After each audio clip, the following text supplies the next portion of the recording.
Hi guys, welcome back to my channel క్వీనీతో ముచ్చట్లు. విజయవాడలో పానకాల నరసింహస్వామి టెంపుల్, దిగువ నరసింహస్వామి టెంపుల్ దర్శనం అయ్యాక ఇంక అక్కడి నుంచి అయితే మేము విజయకిలాద్రికి అయితే స్టార్ట్ అయ్యామండి. చూస్తున్నారా, ఆటోలో వస్తుంటే కృష్ణమ్మ అండ్ బ్యారేజ్ ఎంత అందంగా కనిపిస్తున్నాయో అండి. భలే అనిపించిందనమాట. నేను విజయవాడకి రావటం ఫస్ట్ టైం అనమాట. ఇవన్నీ నాకు భలే అందంగా కనిపిస్తున్నాయండి. ఇంకా విజయకిలాద్రి దగ్గరికి అయితే వచ్చామండి. ఇక్కడే భూవరాహస్వామి టెంపుల్ ఉంటుందంట. పైన అమ్మవారు ఉండే కొండనేమో ఇంద్రకీలాద్రి, భూవరాహస్వామి టెంపుల్ ఉండేదేమో విజయకీలాద్రి అండి. భలే ఉన్నాయి కదా నేమ్స్, నాకు మంచిగా అనిపించిందండి. ఇంకా పైకి వెళ్ళడానికి ఇక్కడ నుంచి బస్సులు ఉన్నాయండి.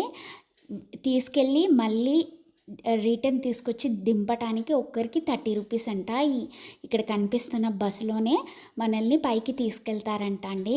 ఈ విజయకిలాద్రి పైన చాలా టెంపుల్స్ ఉన్నాయంట. మనం అక్కడికి వెళ్దాము. అక్కడ ఏమేమి టెంపుల్స్ ఉన్నాయో నెక్స్ట్ వీడియోలో మీకు చూపిస్తాను, చూడండి. వెళ్తుంటే మాత్రం సేమ్ తిరుపతి లాగానే అనిపించిందండి. రోడ్ అంతా వంకలు వంకలుగా భలే ఉందండి. బట్ ఒక 10 మినిట్స్ కూడా పట్టలేదండి పైకి వెళ్ళటానికి. థ్యాంక్